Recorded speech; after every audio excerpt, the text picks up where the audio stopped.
নমস্কার। তিনটে গ্রহকে যদি ভালো করতে চান তাহলে এই উপায়টা করবেন। আপনার শুক্র, রাহু, বৃহস্পতির জন্য বলছি।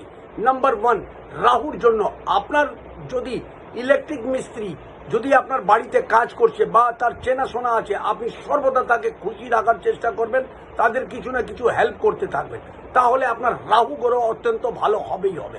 2 নম্বর হলো শুক্র। তার জন্য কি করবেন, দেশি কপুর আপনি আপনার বেডরুমে সর্বদা আপনি রাখবেন। আপনার জীবনে বিবাহিত জীবন ভালো হবে এবং তার সাথে সাথে আপনার লাক্সারি লাইফ ভালো হতে শুরু হয়ে যাবে। আপনার জীবনে সুখ সমৃদ্ধি শান্তি পাবেনই পাবেন। 3 নম্বর হলো বৃহস্পতি। আপনার বুজুর্গ মানে মা বাবা, বয়স্ক দাদু দাদা যারা আছেন, তারা যদি আপনাকে কোনো ধন সম্পত্তি দিয়ে রেখেছেন, সোনা গয়না দিয়ে রেখেছেন, তাকে চেষ্টা করবেন গুছিয়ে রাখতে, তাকে বিক্রি কোনোদিনই করবেন না। আর সোনা গয়নাটা আপনারা ব্যবহার করুন। আপনার